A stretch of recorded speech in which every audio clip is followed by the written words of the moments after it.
Welcome back. Drop the Green, episode 21. We're going to do our overview this week on street courses. We're going to recap Nashville, talk about who stood out, get into Drop the Green bets. I think we've got good news. We don't. And then we'll do a little Chicago street course predictions, close with stupid questions. As always, my name's Austin. My name's Spencer. Let's drop the green. Oh, a little late. It's been a long time gone since the truth's been told, and I've seen my head cut us low. Come on, save my soul with that bar guitar and a honky tonk crowd. And we're back. Episode 21. As always, we'll dedicate this episode to somebody. Yep. I bet I was screaming right there. You kind of were, but it's okay. I could not hear myself. Yeah, I know. It's okay. We figured out as we go. But episode 21, I'm going to start off, Spence, because I've got way less notes than you. But okay. Originally, I was going to do the old Silver Fox. Yep. David Pearson. Mm-hmm. Second all-time in Cup wins. I think he's sitting at 100 or 102 or something like that. But yes. Basically, real quick, I'm not dedicating it to Pearson, but I'll give you that. as he gives a spill on Pearson. No, I'll give you the cliff notes. When Pearson wanted to hop off the couch and whoop Richard Petty's ass, he did it. Never full time. Just when him and the Wood brothers wanted to get together, they get together and they'd wax ass. That's what they do. That's what they do, yeah, clearly. But I'm going to pick another Wood brothers racing driver. Mm-hmm. Our hometown boy, Knoxville's finest. I'm going to do Trevor Bayne. Let's go. This was crazy. I knew he was young, but he was obviously born in Knoxville, Tennessee, February 19th, 1991. Oh. He's only 33. That's insane. He's kind of like in his prime. Yeah, except he's not racing. Yeah, I know. So, he's working for Fox Race Hub. Yeah, exactly. And then he was doing a little bit of JGR Xfinity. We'll get into that, but just real quick, started off in go-karts, moved to what's called the Allison Legacy Series, and he was the youngest champion in that Allison Legacy Series. Mm-hmm. So we went straight from there to do a little bit of late model racing in the Hooters Pro Cup, which is kind of what turned into the Cars Tour now in a roundabout way. Okay. Did all that, was pretty good, and then ended up signing a development deal for DEI way back in the day, and then raced in the East Series, which is now ARCA. ARCA, yep. So got through that. Well, then DEI and Ganassi merged. We've talked about that before. So now he gets grandfathered into a Ganassi development driver. Heck yeah. So that's 2009. He makes his first Xfinity start at Bristol. 2009. Whoa. Just keep that in mind because we're going to go super quick here. 2010 makes his Cup debut in the 21 car for Wood Brothers Racing. Fast-tracked. Absolutely fast-tracked. So 2010 makes that one start. 2011, he says, well, I'm going to do a part-time schedule with Wood Brothers Racing. We'll do the big tracks, some closed tracks, yada, yada, but, obviously start with the Daytona 500. 2011, up and wins the Daytona 500. Yeah. And this was back in the tandem days. Not necessarily the wreck fest we have now either. So it's not like half the field was left. Just kind of right place, right time. Had the Ford power. Had a lot of Ford teammates around him. At this time, Wood Brothers was a Roush affiliate. Okay, they weren't a Penske They affiliate. weren't Penske, no. And it was more of what I would call a true alliance. Yeah. Not where, Penske owns Wood Brothers, more or less, right? Yes. It's and we'll get into that. Yeah. Because we got some if more, you didn't know that. Yeah, if you didn't know that, I'll let you know. Yeah. But because we've got some more 21 news. Yes, coincidentally we do. on episode 21. Yep. But so yeah, he comes out and wins the Daytona 500, the youngest person to do it at 20 years old in one day. Had just celebrated his birthday. Whoa. Talk about peaking early. Yeah. It's only downhill, right? Yeah, you win the biggest race that you could possibly can. You're screwed. Besides a championship? Yeah, you're screwed. Yeah. So he was. And he was. Yeah, pretty much so. And I kind of just want to keep this to the 21, but I'll kind of end on where he ended on his Cup career. But he continued to do part-time schedule for the 21 car with Wood Brothers Racing. Like I said, they're an affiliate, so they're more actually putting the bill up and everything. Not like now. I cannot stress enough that now that anybody whose last name is Wood controls nothing on this car. Back then, Mr. Roger does. Yeah. It's the captain. Yeah, the captain. Captain. And Austin Stendrick's daddy. Yeah. That's who's controlling it. But back then, it's when they could scrap up the money for that Roush Alliance and all that. So he ran part-time in the 21 all the way until 2015. And he got the full-time Roush 6 car. Let's go. So he was the last one to run it before Brad was then. No, because Ryan Newman. That's right. I'm sorry. Yeah, Ryan Newman. My bad. And then in the Oscar Mayer car. So he couldn't have picked a worse time to go to bad. Breaking news. Yeah. You want to know what it is? It's soccer. You wouldn't care. Oh, dang. Thought it was. I can't even think of a silly season that's not picked already. But anyway, so runs in the 6 car from 2015 to 2018. Like I said, could not have picked a worse time to get to Roush. No. So it was so bad that in 2018, Jack Roush brings in Matt Kenseth. Yes, I remember that. We're going to pull Trevor Bayne out of the car. Yep. For half the schedule, and we're going to put Matt Kenseth in it and see what's wrong with these cars. And Matt Kenseth got in him and said, "Yeah, they're dog shit. Everything Trevor's been telling you, it's right. They're terrible cars." Mm-hmm. And so I thought you kind of would think that would have gave Trevor a little bit of validation. Maybe they would have stuck around, but he didn't. Yeah. So that's when they got on with Ryan Newman. Trevor's done a little bit of part-time. He was part-time for JGR. Yep. Like the past 2 years or so. Mm-hmm.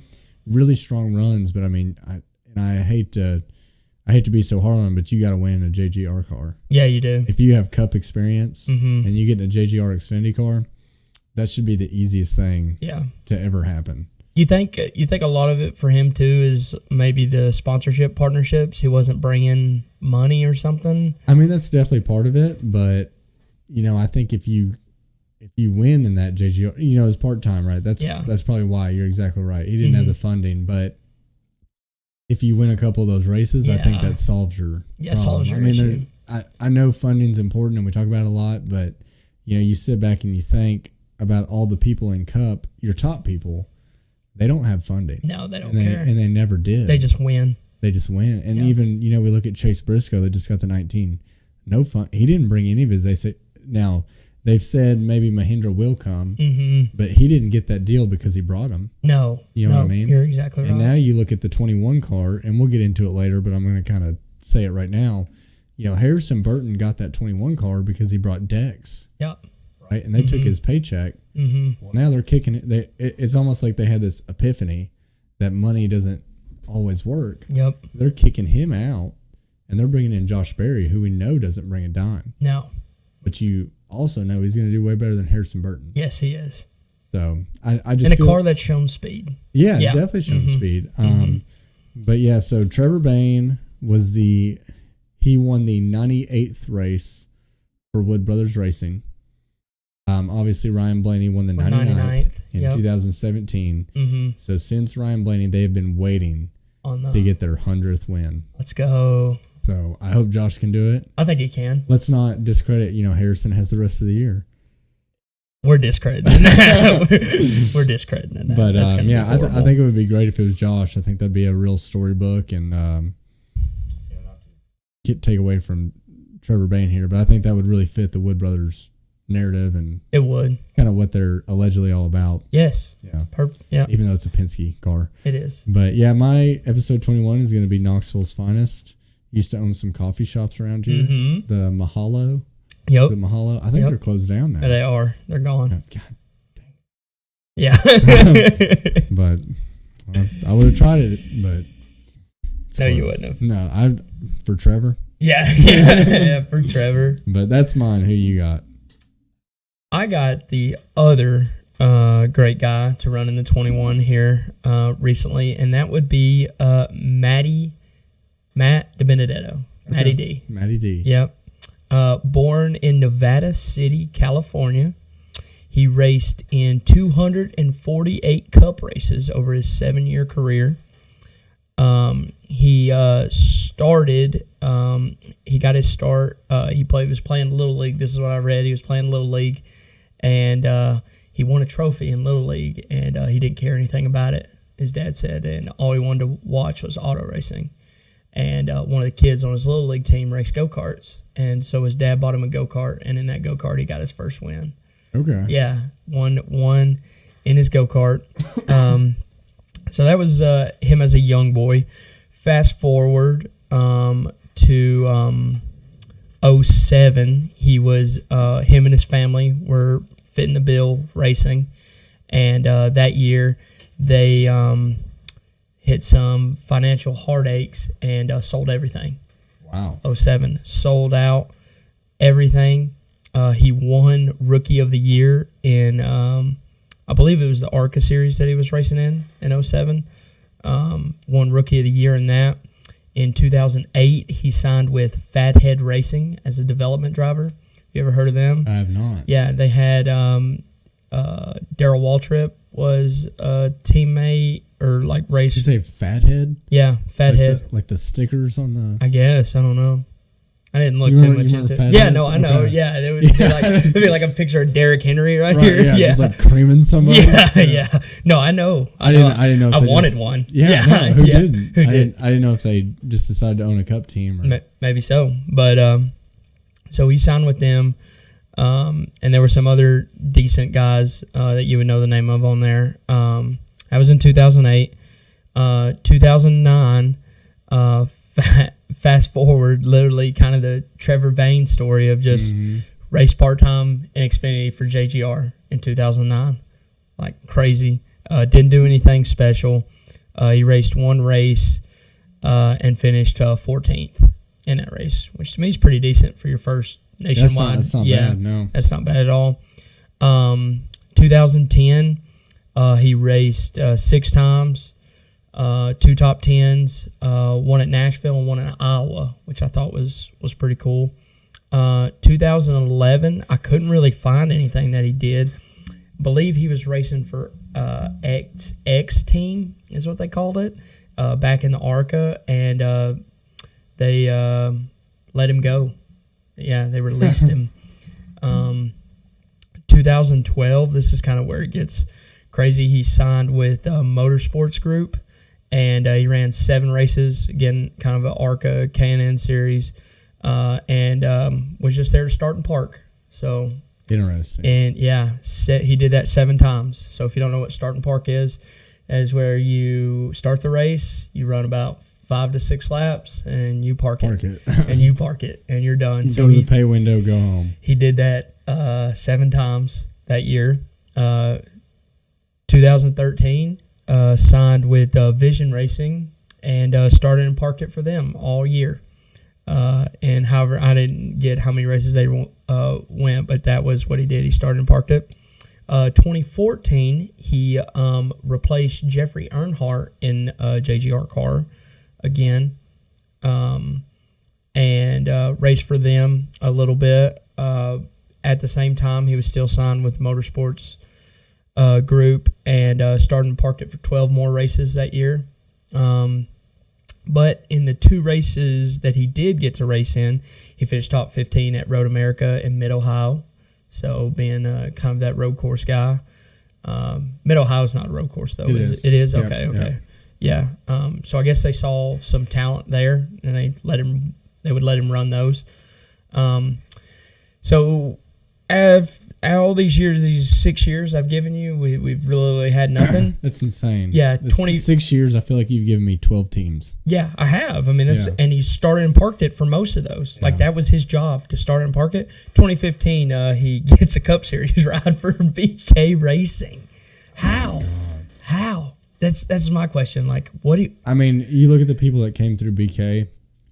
It's where Corey went. So pretty much, and we'll kind of touch on this as you go. Pretty much everywhere Matt went, Corey followed. Yeah. Mm-hmm. But BK, it was like notorious, and drivers talk about it, never paid their drivers. Yeah, they would just give them. They would just let them drive it. They would just let them drive it, or they would tell them they would pay them, and then they just wouldn't. So. That makes sense. So he raced in that car for about half the year. Finished 35th in points. honestly not horrible. Sounds like Harrison Burton in a Penske car. Yeah, really does. 2016 gets the same ride, is riding in it again, and his best finish was Bristol Spring. He finished 6th. He cried. Yeah, he cried. And then first time he cried. We'll keep track here. Number 83 was that car. 2017 he signs with Go Fast, and with the 32, got 2 top 10s that year. 2018 got still would Go Fast, 1 top 10, and gets kicked out of that ride for So the way I remember it, first off, when he was at Go Fast, this is right when NASCAR Twitter was kind of getting popular, and I remember logging on Twitter one day, and Matt Dibenedett, who I really didn't know the name at the time, posted a picture of his race car and goes, "Well, I hate to do this, but sponsorship's a little short this week. If you or a business would like to sponsor the 32 Cup car, whoa, let me know." Denny Hamlin ends up quote tweeting and says, "This sounds amazing. Put the Denny Hamlin Foundation on there." And then he called Zynga. I guess, Denny's got hookups everywhere. Yeah. He called Zynga. Zynga ends up sponsoring him. And this is all in the 32 Go Fast Cup car. And then, if I remember right, it's kind of the first time it happened. He's done it many times. He announces he was leaving the 32 car with no ride planned. Yep. He just said, "I knew God told me," not downplaying the God. This is just, it's a trend in Matt Dibenedett. Yes. God told me to up and leave my ride, and something will pop up. Yep. So he just announced that he was leaving the 32. Okay. Yeah, he leaves the 32 and somehow gets a ride with Levine Family Racing in the 95. In the 95.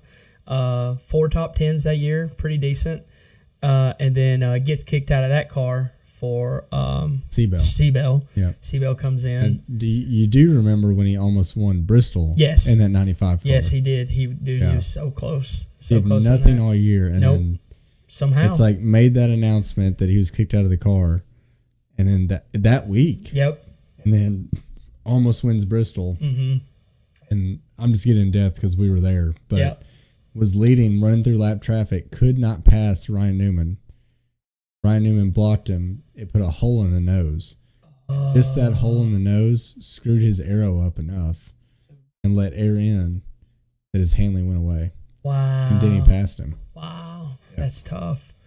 So, has that, gets kicked out, no opportunities that he knows of, signs with where we get to the Wood Brothers car, 2020, COVID year, crazy year to start your actual, to me, not your actual Cup Series career, but I guess where you had the most success. Oh, I'm sorry. Can I pause real quick? Yeah, of course. That Bristol race? Yeah. He cried again. Yeah, he did. Right. Okay, twice. There's a theme of crying at Bristol. Yeah. We're not done with the crying. No. 2020 finishes top 10 in 11 races, makes the playoffs, and finishes 13th in points that year. So a very big year for Matty D. Huge year. And for that Wood Brothers car, really. Did a great job in it.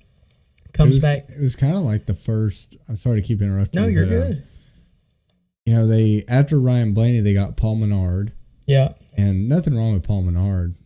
And I had the pictures, but I forgot them. That's all right. That's all right. That's Trevor Bayne. Luckily, they look the same. They look the same. You literally had to look right here where it says Trevor Bayne to get a difference. But I was I think Matty D ran the Menards 21. He did because it was a Penske car. Mm-hmm. Yeah. Right. Crazy, right? Yeah. But there he is. COVID.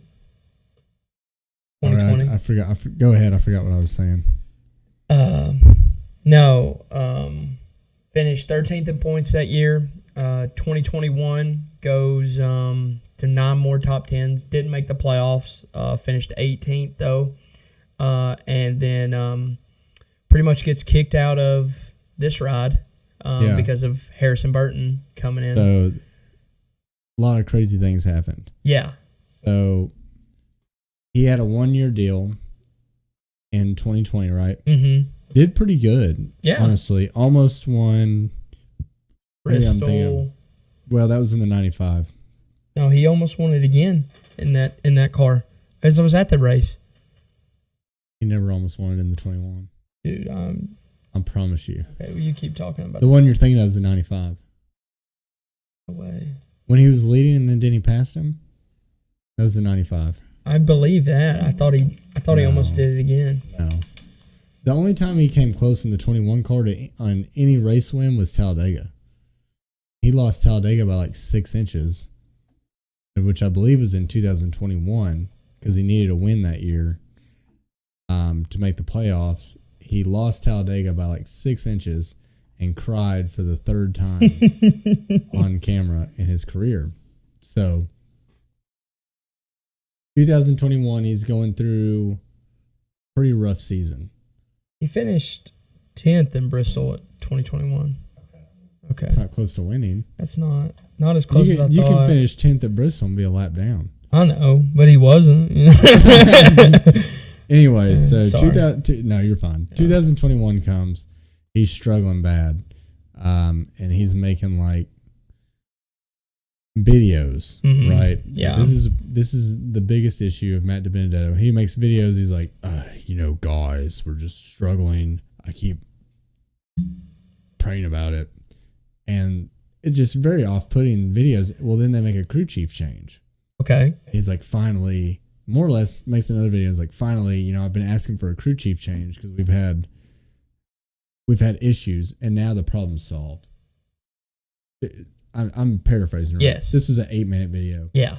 Basically shitting on that crew chief. His past one. His former. He's like, thank God we got a new one. Right. But in that Matt Dibenedett way. Yeah. So then that happens. And my timeline might be a little screwy here because 21 was a crazy year for Matt. Yeah. Well, then they're like, well, Cindric is coming into the 21 car. Mm-hmm. You're done, Matt. Well, then Brad leaves. Yep. Brad announces he's going to RFK. So they're like, Cindric goes to the 2 car.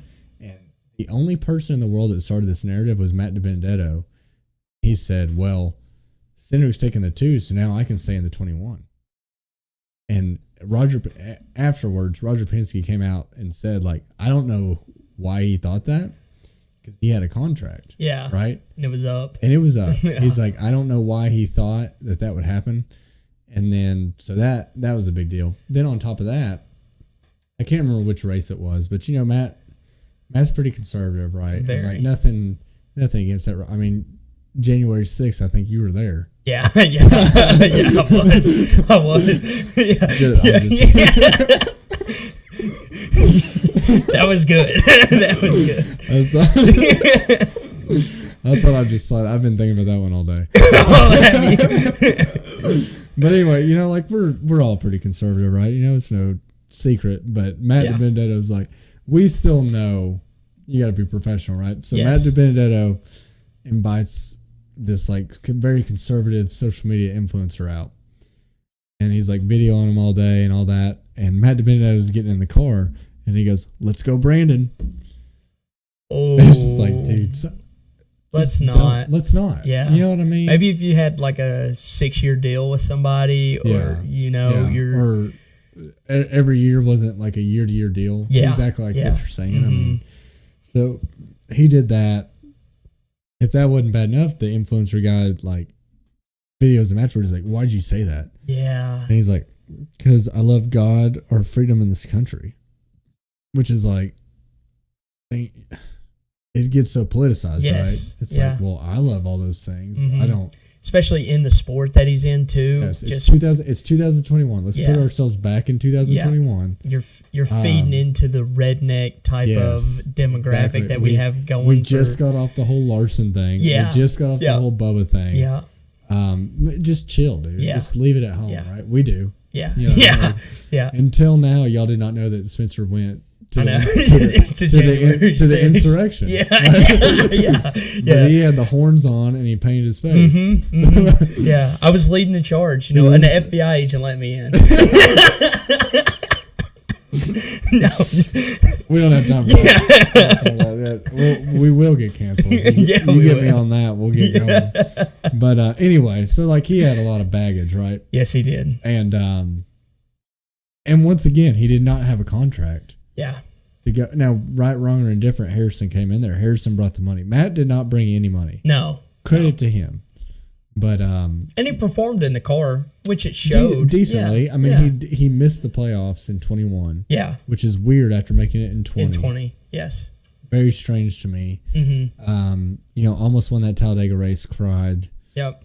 For at least the third time on television. Mm-hmm. Which I get it, man. It's emotional, but I'm gonna give you like one time to cry on. Yeah, for sure. One time. And maybe he cries that very first time because he almost won. You give him another cry if he did win. Yeah. You give him another cry. Which he's yet to do. Exactly. But that's what I'm saying. Yeah. So after you lose again close, let's not cry about it. That's kind of like a Bubba move. Man up. Exactly. Up. Just making excuses, stacking excuses. That's what we like to do. And then the other thing I want to say, just to kind of go back, when they made the announcement that he was kicked out of the 95, right, and everyone felt so bad for him, he almost won Bristol. They gave him a shot in a JGR Xfinity car. Yep. I think it was at Mid-Ohio, or it was a road course, something like that. And he did really good. It was up front all day. Late race restart, he's leading. There's like 2 to go. He just spins out in a turn. Oh, no. It's like, dude, you can't. Yeah. Like, I get there's pressure and everything, but the best drivers in the world don't. Yep. They don't make those mistakes. No. So. Well, sometimes they do, as we're going to get into. Well, no, that's fine. Yeah. That's fine. But not when their life depends on it. No, of course not. You know what I mean? Yeah. But yeah, when I think of 21, I do think of Matt Dibenedett. Even the short time he was there, he left an impact. He did. Yeah. He did for a very better good job. or for worse. For better or for worse. But the last things I have about him real quick is, of course, after he leaves the 21 in 21, he gets the Rackley War truck and finishes 13 in points in the truck series. Nothing crazy, but probably, a premier ride in the truck series is the Rackley truck, I would say. I would say it's pretty decent. You don't think so? I wouldn't know. I wouldn't at all. What is Kyle Busch? Spire now, I guess. Spire, Thor Sport, and Tricon. Those are the three. If you're not with those 3 teams, you're not winning. Okay. Well, Rackley's not bad. They're like a 15th place truck. Well, he finished 13th, so he overperformed then. Okay. Overperformed. That's the story of Matt Dibenedett. Overperformed. 2023 is on a tear in the truck series, really, in that car, or in that truck. And pretty much has a falling out, if I understand right, with Rackley, and loses his ride. They pull him from the truck, right? Yeah, well, he did the same thing did when he left Go Fast, which they did exactly what they should have. So he makes an announcement, I am leaving Rackley War. I have nowhere to go, right? Yep. I just know it's time for me to go. It's time for me to go. And to me, it's different than in Go Fast because he wasn't doing anything crazy. But, he was like on a... The only reason he did good that last year at Rackley is because he won the race at Talladega. Yes. Which he didn't really win it. It was like one of those caution loop races. Mm-hmm. He didn't win the race. I'm sorry. That's fine. But it still counts as a win. It still counts as a win. It still counts as a win. But you're talking about somebody that was like 18th in points that immediately gets jumped up. Yes. Because they get in the playoffs, right? Mm-hmm. So it's kind of like a... I understand. It's like a false. But we're looking at stats here, okay? No, I'm digging a little deeper. You dig a little deeper because I'm going to do that to. That's fine, and I'll admit when somebody's wrong or done something. I'm just saying that truck's not that good. Yeah, he's not that good. He made the announcement that he's going to leave with no plans. And so what does Rackley do? He's already out of the playoffs at this point. Yep. He's eliminated. Yep. He just got eliminated. Fuck you, Matt. We'll take somebody's money, and you can skedaddle home. Yep. Which is every bit of their right. Yes. Especially if somebody puts you on blast like that. Yeah. For literally not even really thanking them for what they did for him. No. Just... he had no job. No, he had zero job. He brought zero funding. Mm-hmm. They took a chance, put him in the truck.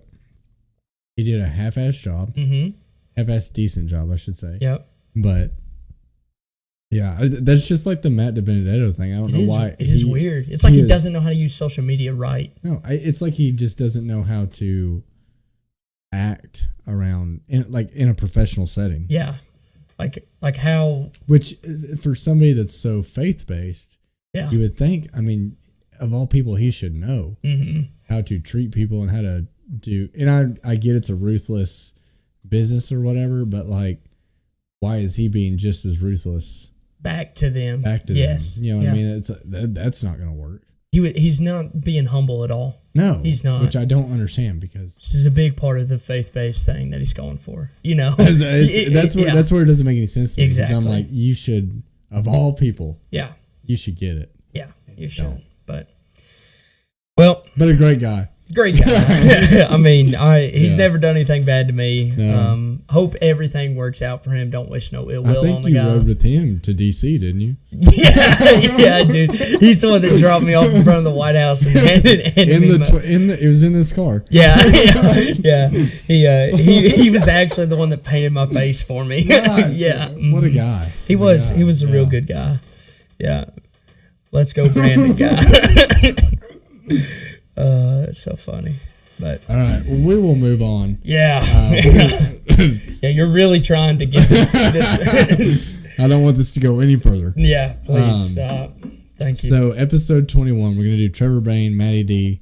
Once again, we picked the same team. I think I always say it never happens, but it does always happen. Happen. And then also 21 with all the 21 news. I mean, it's wild. It's wild. It's wild. So let's jump into a really quick overview. I know we always make these overviews long for you guys, but this week, tough luck. Yep. So the only thing I want to do a little bit of a street course overview. And really, I just want to say, you look at every other major racing series, right? Whether that's F1, Indy, tell me some other ones. I'll say Australian V8 Supercars because I'm thinking SVG. Major ones come to mind. I mean, I know we're being dumb here, not thinking of them, but I guess my point being they've always ran street courses. Yes. The biggest race in the world, and we talked about it on the Motorsports Christmas Day, is Monaco. And that's through the city. On the streets of Monaco, right? Yeah. Indy. They race multiple ones. Yeah, they race a lot. A lot of them. Miami, Las Vegas. Yeah.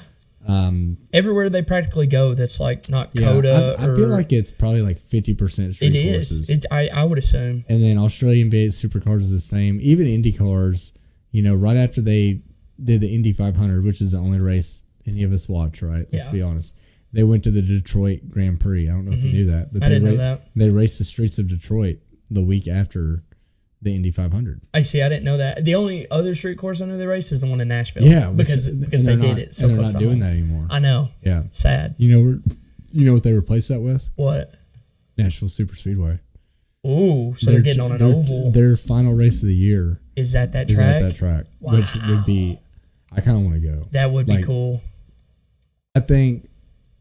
Sidetrack. Yeah. I think I would rather go see that than the Cup race. Because I've seen at Chicago at Nashville. Because I've seen a Cup race there, which was great. It was this year, dude. Indy cars, are fast. They're fast. They're so fast. Yeah. But so anyway, street courses. I almost kind of view it as almost a European thing, but then I'm talking out of both sides of my mouth because we do it in IndyCar. Yeah. What's more American than IndyCar? Also, nothing. But I just kind of wanted to get your opinion. Number one, do you think a street course fits NASCAR's brand? And before you answer, let me just remind everybody, last year was the first street course in the 75-year history of NASCAR, which is, to me, that's crazy because we just talked about all these other motorsports. Monaco since the 1910s. IndyCar's always done it. V8 Supercars have always done it. All these other big racing series that for some reason we can't think of right now. But they all do it, right? Yeah. They all do it. NASCAR decides to do it for the first time last year. Do you think that is on brand with NASCAR, or is that something that we should have been doing all along? We should have been doing it all along, to me, because we've made this comparison on the show all the time about how we think we're the best motorsports in the world. In the world. Yeah. If you would ask a NASCAR, both of us will argue that. Yeah. if you ask a NASCAR official, if you ask NASCAR fans, we are the best motorsport ever. And you said it to me back when I was crying about all the road courses that we had to go to, not just street courses. You're like, we hold ourselves to a standard. If we want to be a premier motorsport series, we need to go to these places that other people go to and put on a good show and show that our drivers and our cars can race there.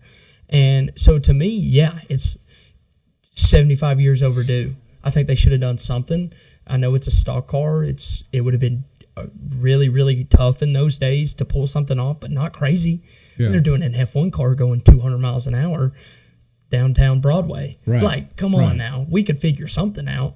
But does it fit the brand? No, clearly not, because we haven't done it. So it doesn't fit the brand. Now, does Chicago, the city that we should have picked? To me, probably not. Like, if we are going to go to a street course, that's probably not the one to go to.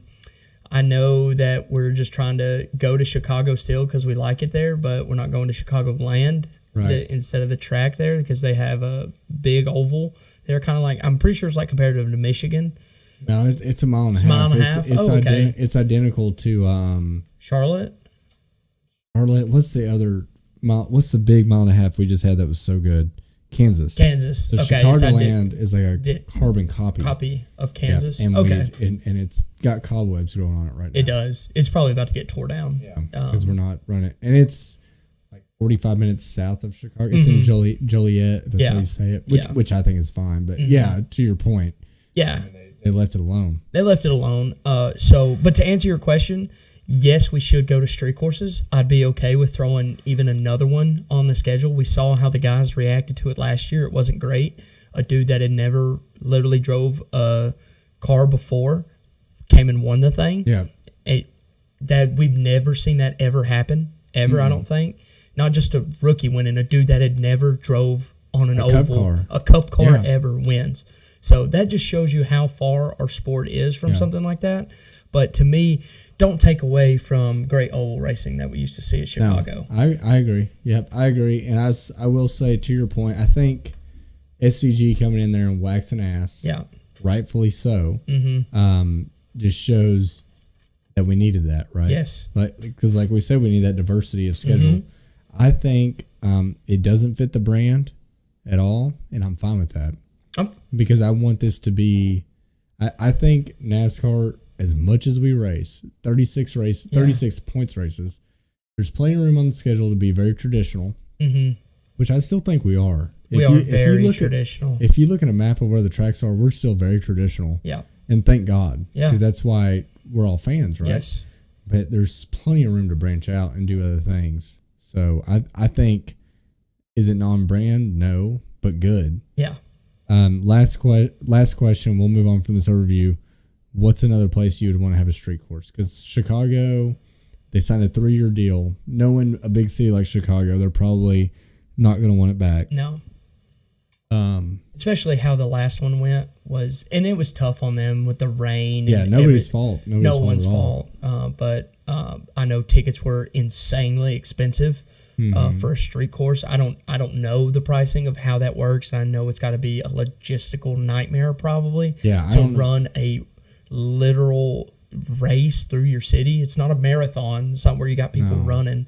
But I don't know how they close it. I mean, just to tell you how dumb I am, when they first did the IndyCar race in Nashville, I was like, well, I'll just go down to Nashville, find a bar and watch it. But they close it off. Yep. Which people watching this are probably like, yeah, you idiot. Yeah, I thought that was the point of a street course, was you just got to watch it. Yeah. No, you don't. No. But but yeah, go ahead. Yeah. So to me, the places that come to mind are the places that already the big motorsports go to. I think that we would do a great job in Miami. I think the city would be fun there. I know we already race in Homestead, which is kind of close, so you don't really want to. I'm trying to pick somewhere that we don't normally go to an oval, because you want to pick a city that maybe you don't have so close to an oval that you're taking away from, because the last thing I want to do is take away from. I think Homestead's a great track. Like we should, I do too. we should not we should not switch those out. Like if you want to go to Miami, or give a fan a choice of which one to go to. Yes, exactly. But I honestly wouldn't mind seeing one in New Orleans. That was the other one that came to mind. We don't go down there. Like to me, I don't think we're in Louisiana at all. No, nowhere close, really. To me, the market would be crazy for it. I think those people are wild. I know we've been there together. Those people are crazy. But to me, I think Miami would be a fun place. But anywhere that has no affiliation with NASCAR, my second city is New Orleans. I think New Orleans would be cool. I've been thinking all day when I made this show sheet, which I made it a couple hours ago, but I've been thinking about it all day. I've been thinking of a city exactly like what you said, somewhere that we don't necessarily go already, but also somewhere I feel like the happy medium of a street course is it's not on brand, so let's put it somewhere that is on brand. Exactly. Right? Yep. And New Orleans never crossed my mind. No way. No, I didn't. Okay. But I think you are. That's the best idea I've ever heard. Dude. Talk about some dirty, sleazy. Yes.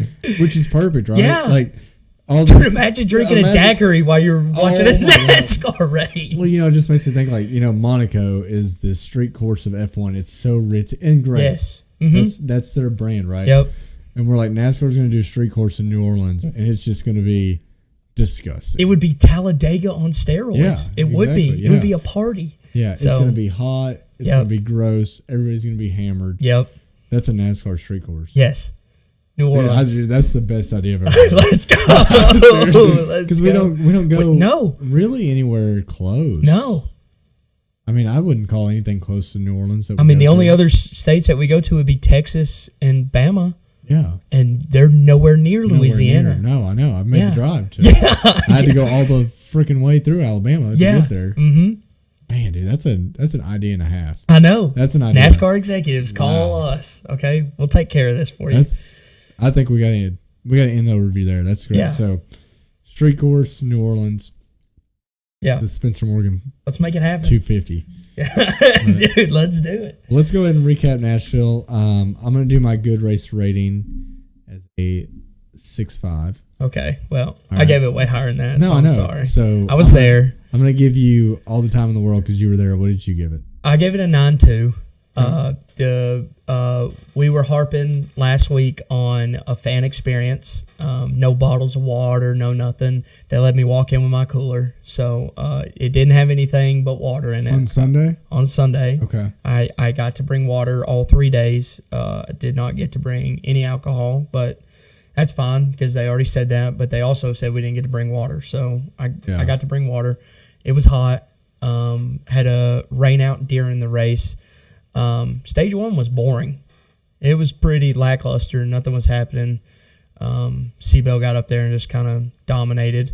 And then we got to the Stage 2 restart, and Tyler Reddick and him had one of just, to me, the most epic battles of first and second, where they literally raced side by side for, I promise you, over 22 laps, which is a long time to me to race side by side and not even have a third place car get anywhere near you. That's what's so weird to me about this next gen racing is you can really they're obviously slowing each other down. Yes, but third place didn't at that time. Now we saw later in the race that third place, like when cars got side by side, that whoever was behind them started gaining heavily. Yeah. But I don't know what it was at that time that they had trimmed out their car perfectly for that. And then of course, towards the end of Stage 2, we got weather, and we all had to evacuate.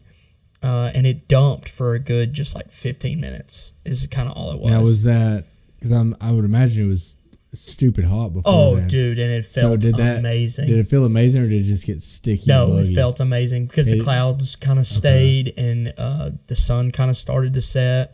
The sun did pop out, but somehow it was like it wasn't hot and muggy. It was like literally a temperature change. It's a miracle. It was a miracle. They dried the track in legendary time. For me, what it felt like. I mean, by the time we got to our campsite on TV, I was like, "What the heck?" heck? Yeah, as it we're was like all, maybe an hour and 20 minutes. if that. I mean, it was crazy. From the time the rain stopped, it was literally like an hour. Like, that was it. It rained for 15 minutes, which is like your 20-minute of your hour and a half break right there, and they were back. I mean, by the time we got back to our campsite, I changed my shirt because I was soaked on our walk back, and because I thought we were going to be here for 2 hours. Yeah, may as well drink a few beers. Exactly, chill, hang out before we stuff back into the track. And of course, I got MRM pulled up on my radio, and they're like, turns 1 and 2 are completely dry. 3, I'm like, what? What? Yeah, what is going on? So I'm like, fellas, let's get ready to pound what you got. Let's get ready to head back. And sure enough, they got back to racing quick, and the whole race changed. I mean, completely. Yeah. It was cars were. Seabell was still fast, but Tyler Reddick wasn't anymore, which was crazy. We thought he was going to be a front runner, and then. Through a couple of strategy stops, Ross got up there, Denny was there, and we can kind of get to the overtimes, which led to me just absolutely wanting to cuss Kyle Larson up and down for doing something crazy. So if you didn't watch the race, there's 8 to go, not maybe even like 8 to 11 to go, and Ross had been leading like the past 30 laps, and Denny is catching him, and they knew. Dude, that to me, that's how he's so good at that. But what that was leading up to was just so old school, perfect NASCAR race, and the only thing I'm worried about is caution. Yeah, because that's playing out so natural, so pure. But the crazy thing is, it played out so pure. He already made the pass. The race was over with 8 laps to go. Yeah. But just real quick on his pass, Ross is an amazing aero blocker. Yeah, and Denny put him in a position. Dude, he got so loose to get. Oh my God! I mean, that was just schooled him, right? Yeah, he did. And Ross knew the move to block would probably end up in that, but you still have to make. You have to make it. You have to make the move. Yeah. So I don't know that part. That was my favorite part of the race. It was that right there. It was gut wrenching for the Ross fan that was there, especially if you have money on it. Yeah, and it hurt, and so now as a Ross fan, all you're hoping for is a caution because if that car gets that lead, he's not going to make that mistake again. He knows. Yep. So we of course get a caution with 3 to go. We're instantly going to overtime. And then that's when the shit show starts, and there's no other way to put it. I mean, it was awful. It was awful. I mean, that's the only reason I went low on my ratings, just because you would think these guys that make millions of dollars couldn't drive without wrecking. Yeah. Yeah, it was just and the first one to do it was a generational talent. The dumbest one of all. Yeah. The race would have ended if he didn't do that. I think we'd have been one overtime. They would have half of them would have made it on fuel because literally no one fuel wouldn't have been an issue. It wouldn't have been an issue, but we kept doing that. So literally, Kyle Larson, for some odd reason, from the third row, decided it'd be a great idea to just see how far he can drive on the bottom on 90-lap old tires and think it would stick. Well, the tires wasn't the problem. And you maybe not. Since you were there, you couldn't see it. He hit the apron. Oh, he hit the apron. Oh, okay. I did not see that. So he drove in there trying to get to Denny's back bumper. Yeah, because they've got this bullshit going on, right? And it kind of tested during the race. Did you see what happened? Yes. We're tuning into Denny's radio, and his spotter is yelling at him, "Stop! Stop!"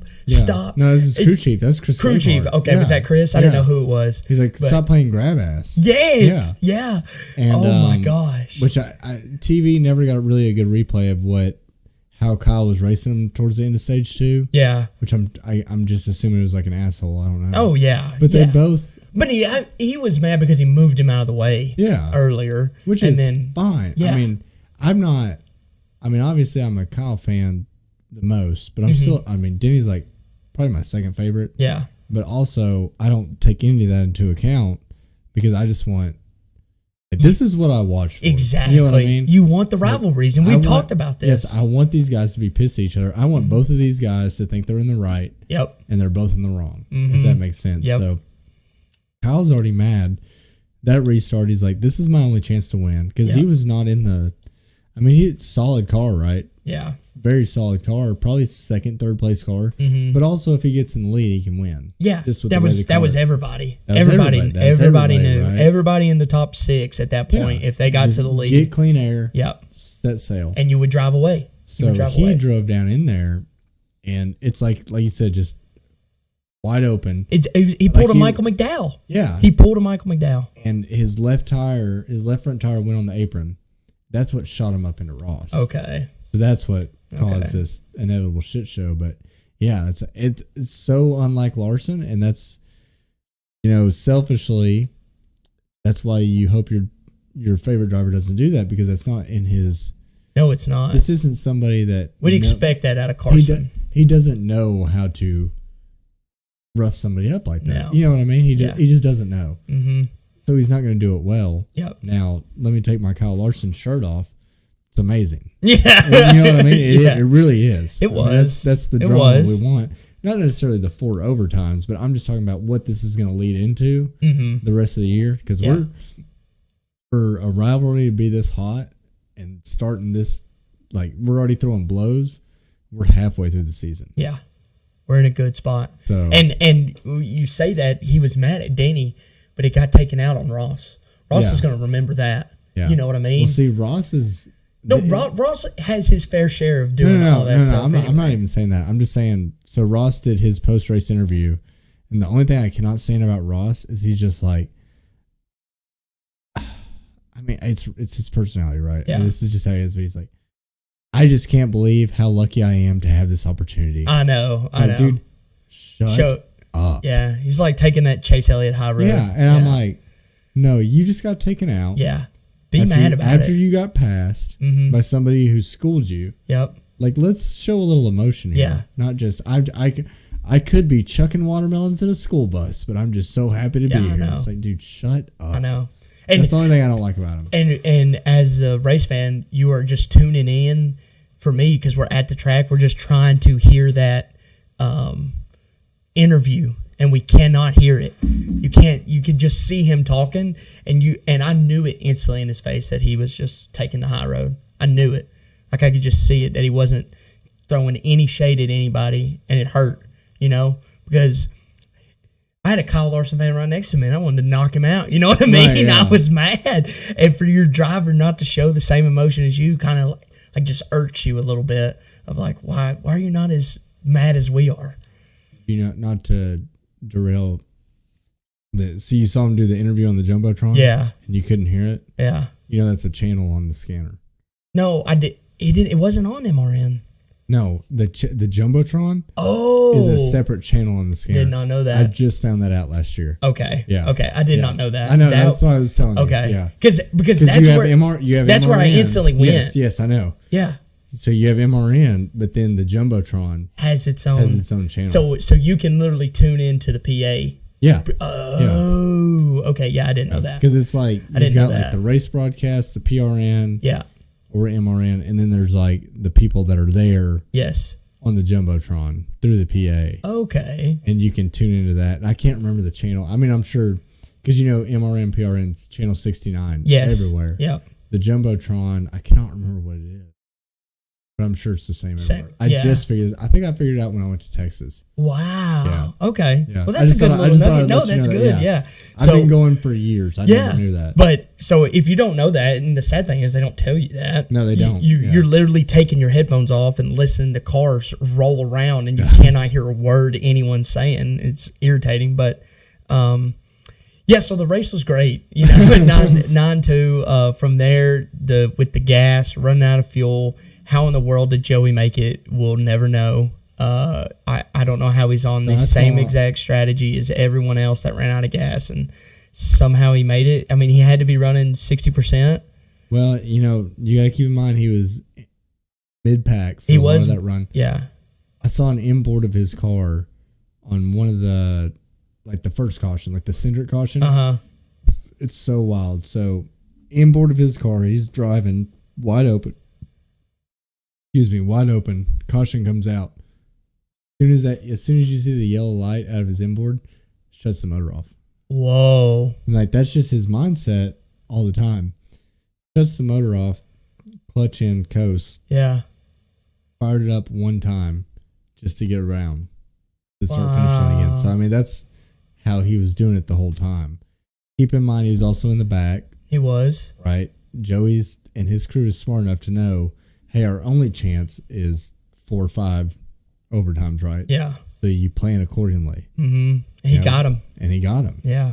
Yeah. Not the fastest car at all. No. Not even close to the fastest car.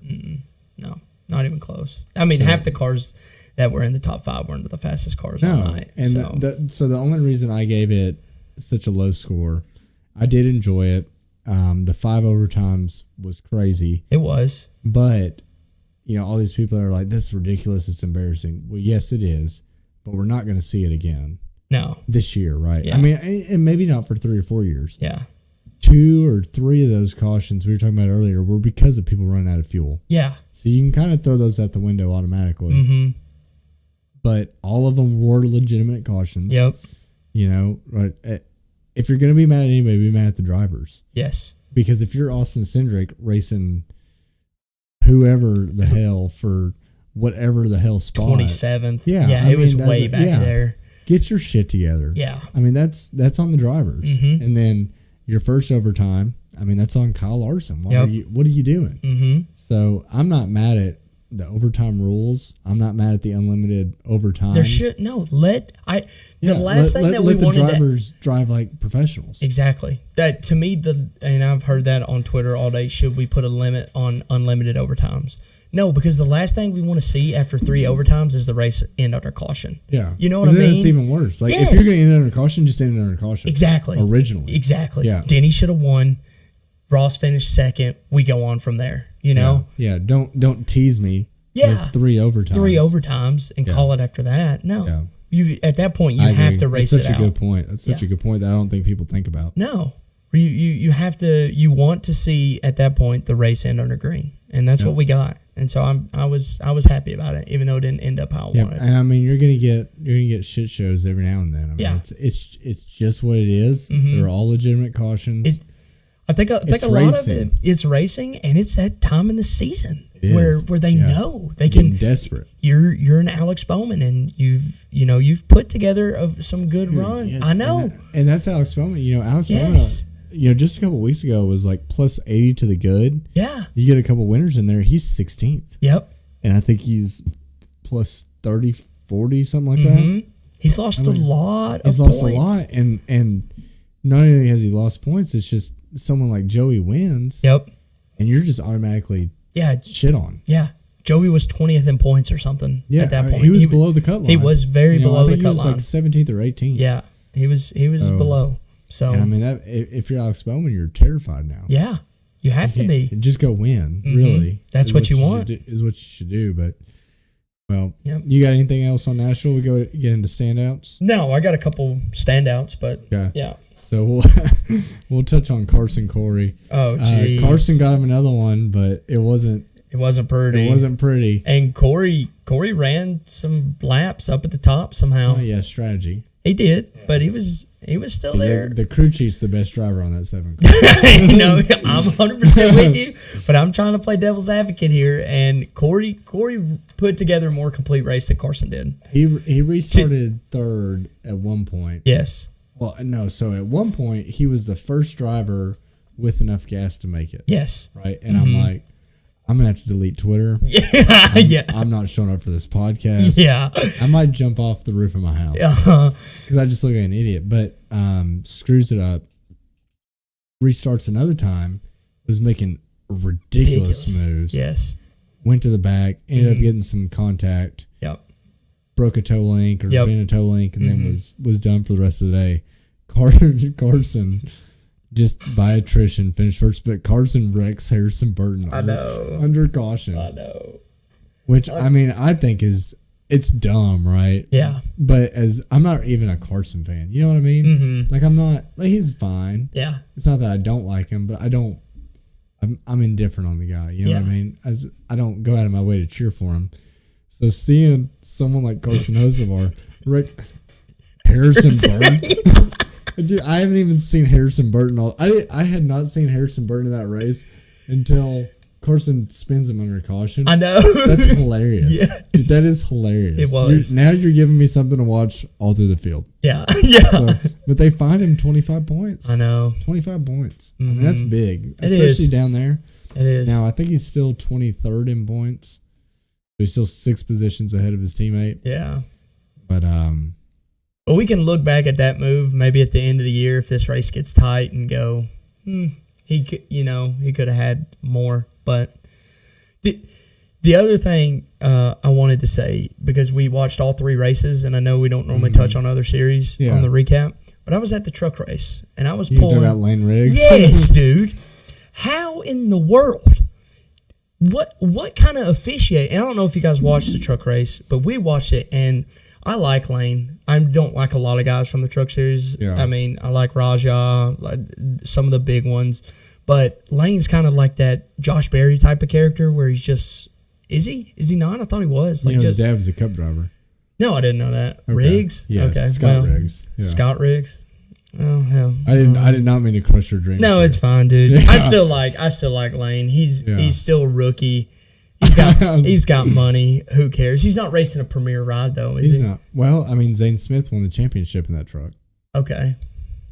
Yeah, dude. Is that one of the 3 that you mentioned? No, because they're kind of on their own. Like that's a front row. Yeah. Front row truck. Okay. That's not one of the 3 you named. It's not. But they only run That's one not truck. one of the 3. They only run one truck. So does the Wood Brothers. They don't win. Okay, well, unless Zane Smith is in that truck, it's not a contender. Okay. I'm sorry. But it was this weekend. Okay. He wasn't leading or anything. Yeah, he was. Not when he got wrecked. Not when he got wrecked. No, but he was still had a fast truck if he could get around people. Before he did that, he drove from the back to about 7th. He did. Dude, there's only 7 competitive I don't trucks in the care, whole dude. series. I don't What are you care. talking about? You still have to do it. You still have to do it. You're not. Oh my god. You're not doing it. Okay? You're not. You could do it. I could, but Dude, there's such a discrepancy in those trucks, man. I know. Anyway, move on. No. So I'll tell you my opinion on Lane Riggs. I did like Lane Riggs when he first came. It's not like his dad was like. He's not his dad's not Austin Cindric character though. Yeah, well, that's what I'm saying. His dad wasn't like amazing, but his dad was also in Cup when people made a shit ton of money. Okay. Right. So his dad. But he doesn't own the team. No, but I'm just saying he's not like a Josh Berry. Okay, my you bad. Brought up Josh Berry. I did. Bad comparison. Now, Bad Lane comparison. Riggs, in my opinion, just from watching him this year in trucks, nothing is Lane Riggs' fault. That's fair. That's fair.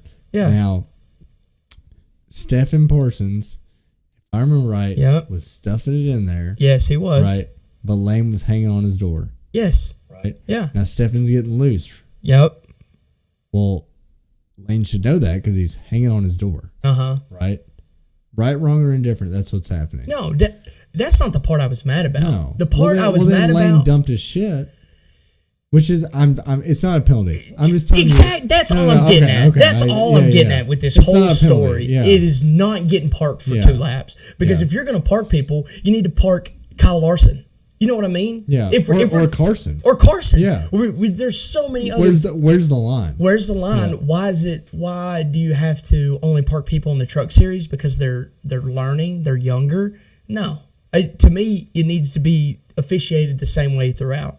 If someone makes a move that you think, if someone gets dumped and you think they deserve to be parked, Carson should have been parked right then and there. It was under caution. At least this was in maybe not. Maybe caution is safer to dump someone. Yeah, but here's the other thing. So the last time we saw something like this was William Byron wrecked Denny. Yep. At Texas under caution. Right? Denny got sent to the back because he lost his position. William Byron kept his position. They fined William Byron 25 points and $25,000. Yep.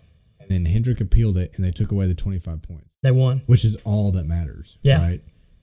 $25,000 to Rick Hendrick is like, let me dig in my right front. let me dig. What are you talking about? Let me look in my change jar. Yeah, it is. Let me look in the door pocket of one of my 83 Corvettes. Yeah. And maybe I'll find 25,000. You know what I mean? So yeah.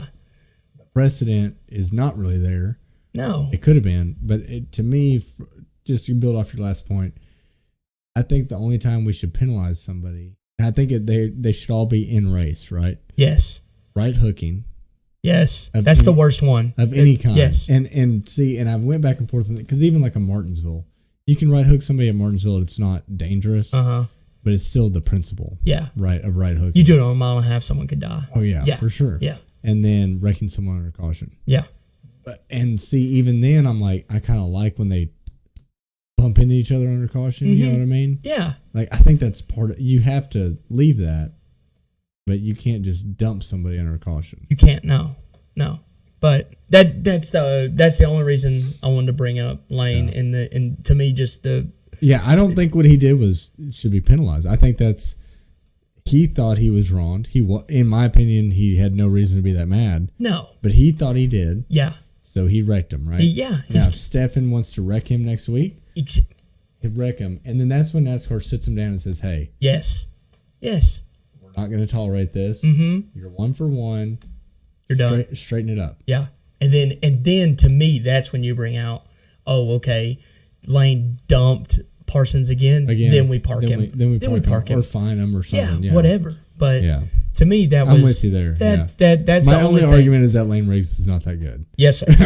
That's fine. Okay, that's fine. We can all like people Old that blue collar Lane Riggs. Let's go. Pulling up by the bootstraps. That's right, baby. Not like his dad ran for Evernham or anything like that. No, that dude sucks. But no, I agree with you. I do agree with you. We touched on the Denny Larson. Yeah. Do you have any other standouts before we get to Josh here? I wanted to go back to Carson Corey. We didn't talk about Zane, dude. Congrats to Zane. Yeah, he kind of backed into it, but he was still there. He was still there. Yeah, he didn't fence it. He didn't cry. Yeah. I mean, he didn't fence it. That's why he's not in the 21 car. Exactly. So, but I just wanted to give him. That's a standout. It is for sure. No way I know he backed into it, but you still have to finish the race. You have to run all the laps. He wasn't a lap down. I mean, he probably was at some point, but he wasn't at that time. At the moment, you have to run all the laps, and some dudes did. So the one on him that I just remembered, which I know you weren't watching the TV broadcast, but they interviewed him, obviously. You know what I mean? And the first thing he said, or one of the first things, he's like, "Oh, he was mad." Well, not mad. At least not in this interview. He was like, "I cannot believe how much different these cars drive in clean air." Really? And then you're like, at first you're like, that's not a huge statement, but then you think about it. He's never raced in clean air. Right. Yeah. That's what I'm saying. Like, yeah. Think about that. That is. I mean, that dude has never seen above 9th. Yeah, I know. I mean, ever. And he was. You could see in his face he was mind blown. He's like, it's just amazing. Yeah. How much different they run in clean air. Yeah. And it's like maybe if you give Zane a good car to run first. But then again, you got to be an overall good driver, right? Yep. So maybe this is helping him along the way. Because if he gets clean air, he's obviously pretty good. So maybe he just needs to get his dick in the dirt. Yeah. In the Spire car. Yeah. He'll be an all-around good driver. He's going to be better than Corey. We already know that. Yeah, we already know that. Yeah. So, but it finished higher than Corey too. He did. Yeah. So now Corey is the only one at Spire Motorsports that doesn't have a top 10 on a non-super speed. Wow. Zane Smith and Carson Osavar both have top 10s on non-super speedway tracks. And Corey doesn't. Who is the veteran driver of that track, that team. That's think about that. Yeah. That's huge. Insane. And people are like, oh, well, Zane lucked into it. It's like, well, Corey's had years to luck into one. And he still hasn't. Yeah. Just one. Mm-hmm. Still can't. Yep. That's a big one. But that's the only other standout I had that you didn't have wrote down. So we got the news, Josh Berry to the 21. Yep. So he's taking Harrison's ride, which he's taking that fourth Penske car. That fourth Penske car. I think it's we touched on it a little bit earlier. I think that's right on brand for Josh Berry. Yeah. Looking like Childers will not be there with him. I know. So Rodney Childers and Josh Berry wanted to go together. Here's what I think will happen. I have not read this anywhere. Many people on Twitter have told me I'm an idiot. If I am RCR, who just fired my competition director, I'm obviously looking to make changes, right? Yep. Because I have one of the best drivers in the world that's clearly unhappy. Very. Right? Very. And we know it's not his fault. Mm-hmm. I am going to Rodney Childers. You're Rodney Childers. And I say, here's a blank check. RCR. Yeah. Whether that's as Kyle Busch's crew chief, and we move Randall Burnett to Austin Dillon / maybe Noah Gragson. We'll see how that works. That would be also incredible. That would be the best thing to do, right? For that team. Or you say, Rodney Childers, come in. I know this is a new role to you, but I want you to be competition director of RCR. Yeah. Why not? Yeah, why not? No, I'm 100%. What do you think? I mean, where else would he go? Where else do you think he would go? I don't know. I think to me he either does that or he kind of walks away from the sport. Really. I don't think he walks away. He's got too much money to make. Dude, he's the number one. I think he's a higher prospect than any of the drivers that are available. Yeah, that's fair. I mean, yeah. If you think about it. Now that you say that, yeah, he definitely is. I mean, if you. But I'm just saying, for him, like, he doesn't want to take a step backwards. Like, you know what I mean? Like, where's he been though?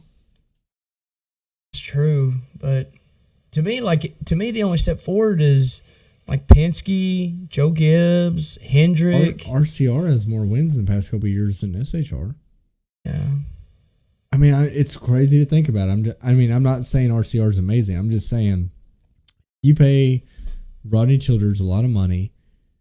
I'm not saying they that have the resources. I think if you take him to RCR and you show him what they have, he's like, this is way more than I had at SHR when I was making, I was making something out of shit. Yeah.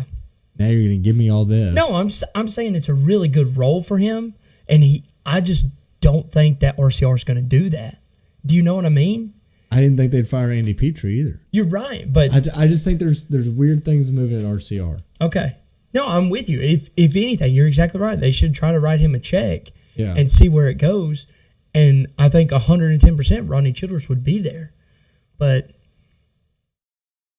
if that doesn't happen, where is he going to go is what I'm saying. I know. To me, I guess that's why I'm saying it, because I'm not putting a backup plan.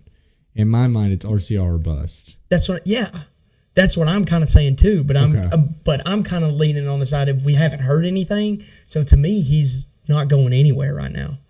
Yeah. But he's a hot commodity. Yes, every team there. I mean, even Hendrick, who necessarily probably doesn't have a spot for him, they would be like, "We'll pay you this just to be at the shop, and then we'll find you a role spot, right?" Yeah. Or like an Xfinity crew. I mean, everybody had to have reached out to Rodney Childers at this point. Yeah.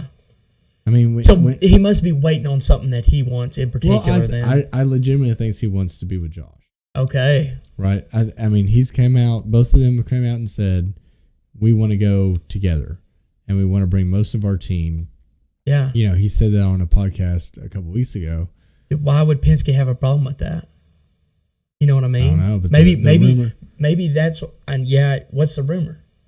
The rumor right now is that Childers will not be part of that team, which that is kind of as much as it's a Penske team, imagine it as like their AAA team, right? Yeah, I know. So it's still full of good guys. Yeah. It's still full of good guys. I mean, Rodney Childers and Cliff Daniels had to be AAA at one point, right? Yes. So they still have good guys. I don't think the way they have that, this is just me talking and thinking, the way they have that team budgeted, you don't want to pay for a Rodney Childers on a more or less development. Beat your Honda in. Right, yeah. Yeah.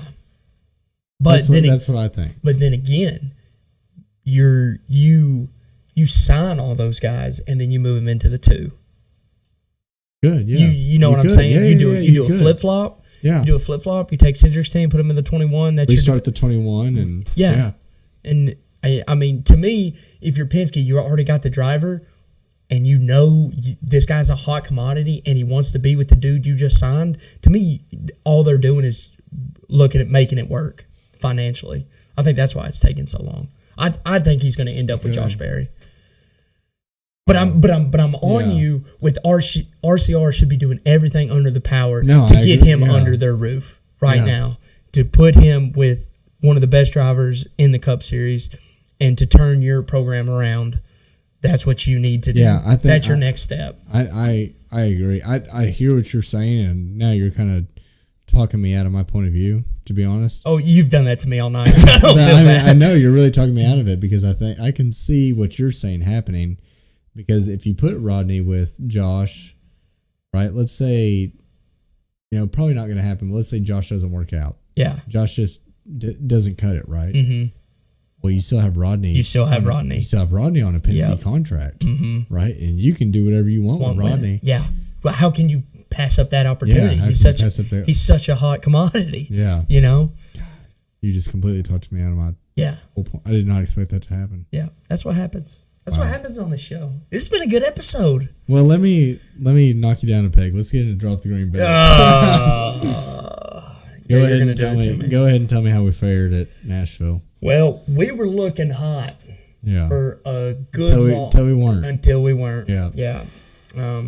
But we lost everything. Again, didn't have a single win. Lost. Are we back to 10 units now? Oh, we're down 13. Ooh. Yeah. We were down 9.5 last week before this hit. So down 13 flat? 13 flat. 9.5, 3.5. We're down 13. Yeah. You just had to put that extra half unit on. It would have. Shoulda, coulda, woulda. Yeah, I know. This is why this sport's so hard. Anyway, I got some big winners this week, as I say, every week. But I'm feeling good to get off an oval for a minute. Maybe pick some guys. I know one of them you're gonna like, and I'm gonna start off with him who raced. And we can't base everything that we saw last year on this race. Right. I'll preface that by saying with all my bets, there was kind of what we hit on with Shane. There was a perfect storm that happened. I don't know if we hit on that off air. It was off air, yeah. Okay. But we talked about Shane and how it was a kind of a perfect storm for him to come into this car at this place and win the whole thing. So, but also he's really good, Very good, yeah. But I do know the guys that he's driving against don't like that. And so they're going to work extra hard to make sure that doesn't happen again. So, but anyway, Justin Haley, top 10, first bet this week, whole unit on it, plus 360 for a dude that finished in second last year in the same car. Different car. He was in a Call It car last year. Yeah. Yeah. Top 10. Give me those odds again before plus 360. Plus 360. You're going one unit? Yeah. Okay. I'm going one unit on it. I feel pretty confident about that. He's that car's shown speed all year, that 51. So is he. So I think he's the one showing speed, right? Yeah, but exactly. So he's the one showing the speed. He was raced here before. I believe the track configuration is the exact same. So we know he can do it. Hopefully we'll stay in the dry. Won't have to worry about anything wet. I think that's just going to add to it. So I feel like that's a really solid one. And now I'm going back to another guy that we've bet on a lot who might end up in the graveyard here soon with Seabelt and Ross. But I'm going to give him this week and maybe one more depending on how close this comes. But that's the showman, Mr. Bowman. Top 10. He's raced fine on road courses. Even this year, he has some top 10s. So we're going with top 10. His odds are plus 330. Seem a bit high. Yeah. Seem very high. Basically, Justin Haley. Exactly. If you can get Alex Bowman at a Justin Haley price, do it every time. Yeah, every time. So and last year he wrecked out. He got spun by Denny. Yeah.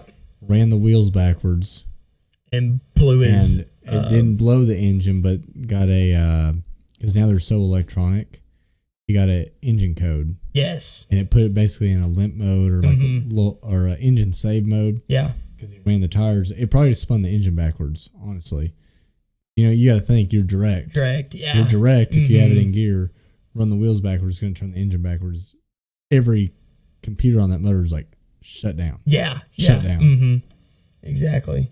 I wanted to look. So Bowman top 10 plus 330. Did you do a full unit on that? Yeah, full unit on that. Okay. I wanted to look. I had it pulled up earlier of where he qualified for that. I feel like it was decent because he was up there around Denny, and Denny had the pole, did he not? That's what I'm looking at. think Denny had the pole for the street course. Like Seabell won it. Could have. Denny won a road course pole last year. I just cannot remember which one it was. He was Watkins Glen. Sorry, I'm looking it up. All the time in the world. Yeah. We haven't hit an hour and 40 yet. It was Denny. Okay. Denny had the pole? Denny had the pole. Denny won the pole. Tyler Reddick, Shane, Seabell, Alex Bowen qualified 13th. So, not bad. Yeah. There's going to be a little attrition. Yeah. You know people are going to hit the tire barriers. Mm-hmm. I mean, Noah knocked every tire barrier down. Oh, she murdered. You remember that? Oh, my God. Dude. That was unreal. It was like every 5 laps, the Baconator car was in It was so crazy. Oh. So good. So, all right, we got 1 unit left. We got 1 unit left, and you know where it's going. It's going on Shane to go back to back. Now, what are his odds? Plus 550. Wow. To win. Yeah. He's the favorite. It goes him, Larson plus 650, Seabell plus 650, and then Denny after that at plus 750, if I remember right. So I mean, I don't hate it. It's going to be tough for him. It's a win bet. So yeah. They suck to begin with. Mm-hmm. I think what really helped him last year, and we talked about this off air, brand new. Yep. And the visuals of these walls at a street course, I mean, I can't imagine it. You know what I mean? Oh, yeah. I mean, you've got to feel claustrophobic, especially if you're a cup driver. There's no runoffs. Your runoffs are the wall. Mm-hmm. And then it was wet. It was soaking wet. Yeah. Bayne was just very in tune with all that. Mm-hmm. Now, I think he'll definitely be good. I think the only reason I don't think Shane will win is I think something stupid will happen. Oh, yeah. Whether that's he gets spun by somebody, pit road problem, speeding on pit road. Yep. Just something, and my gut instinct tells me lightning can't strike twice. I think he could, especially like if you see him lead all day, like half the race, that gives me a bad feeling too. Yeah. I mean, I asked you how many laps before the show that you think he led, and you were like, 37. Yeah. He led 9. 9, which I still can't even fathom that. Yeah, it must have had to be like the last 7 or something. But I remember him being just so good all day. Yeah. So I don't know. But he's going to get 8 up on restarts. Mm-hmm. Maybe not as bad as he did last year because he's been in Xfinity now. Car. He kind of knows. He kind of knows. But the Cup guys are so good. I don't know. I just don't. Like I said, I don't want to discredit him at all. I think he's plenty capable of winning any Cup road race. Mm-hmm. But like we just saw last week, so much crazy stuff can happen. Yes. But for his odds to be plus, I mean, I thought when you told me you bet on him for a win, I thought he'd be plus 180, plus 230. Yeah. I really did. Yeah. So I think you got him at a good price, especially if he goes out and qualifies on the pole. Yeah. If he wins and we know that he has speed in that car, it's only going to go better from there. Yeah. So to me, if he qualifies top 5, we're sitting real good. I agree. I agree. And we need to. We need to. I really just want to sweep again. I know I did it once, but I want to do it again. So with 3 different bets, I think I only swept the weekend with 2 bets last time. I think I only bet twice. The only thing I would have, and we talked about this off air too, and I just want to say it in case I'm right. It's like I was about Seabell winning Loudon. I think you need to do Chris Buescher top 10. I really do. I think his odds were minus 170 for a top 10. Well, when you're down 13 units. That's true. Was it really minus 170? I'm pretty sure. I'm looking. I probably wouldn't make that bet. Yeah, exactly. There's like no money to be made. No money to be made. It is minus 170. Okay. Denny Hamlin's minus 110. That'd be more likely to happen. I don't think so. I think Denny's going to finish like 23rd. Really? Yeah. I mean, it's Denny. Something's going to happen to him. It's true. But we can get down to Harrison Burton plus plus 1,100. He's driving for his life right now. Yeah, he is. Honestly, this is usually someone like Harrison Burton. I hate to even say this, because this is usually when you see someone like Harrison Burton start driving good. Yeah, it really because is. Now they give a shit, right? Mm-hmm. You know, they suddenly care. Yeah. Which is nuts to me. I mean, you're at the top level of motorsports. You should care everywhere. Yes.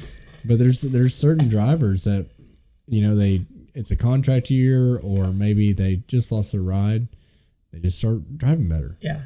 It's weird to me. Yeah, it is. All right, well, we're going to run with Justin Haley top 10 plus 360, 1 unit. Yep. Bowman top 10 plus 330, 1 unit. And SVG to win plus 550, 1 unit. Yep. I like it. I think you're going to sweep. Let's go. Not, but let's move into predictions, and we've kind of touched on it already. So it's a street course. The character really is just from it being a worn-out street, right? Mm-hmm. The layout isn't anything crazy. No. A bunch of 90 degrees, 1 or 2 chicanes. Several good straightaways. I think build some speed. Big speed. Yeah. Big speed. That is cool to see. I do like that. I do like that. I think just having cup cars screaming down Chicago. Yeah.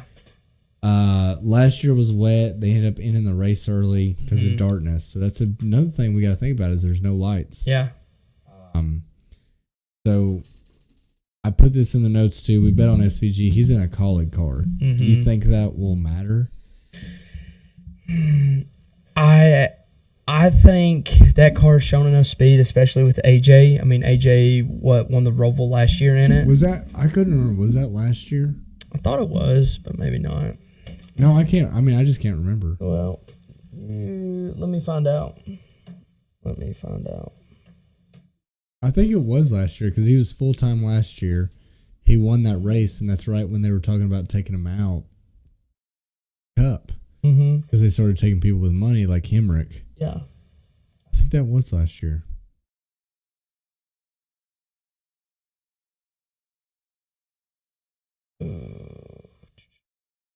It's hard. It's really, really hard to see how fast Colleague is with the drivers they have right now. Yes. And then, you know, last week AJ was holding his own at Nashville. Yeah. Yeah. Was really holding his own. But then you get like, who they got in there? Daniel Hemrick. Yeah. Who else are they putting in there when it's not AJ? Ty Dillon. I mean, yeah. You don't know anything from that. So I don't know if they have speed or not. You also have to account for its SVG, so maybe he can take a car that isn't necessarily race winning speed and still win. Yeah. Why is this taking you so long? Because he didn't win. I promise you I can find this on my phone in 10 seconds. I'm trying to look at a decent source, okay? That's what I'm trying to do. Nothing does history. I need to see 2020. You're the absolute worst at this. 2020. I thought we were looking at 2023. 2023. Motorsports career results. Down to Cup. He won the Roval in 2023. Okay, so there we go. Good job. What were you doing over there? I was... looking at stuff I shouldn't be.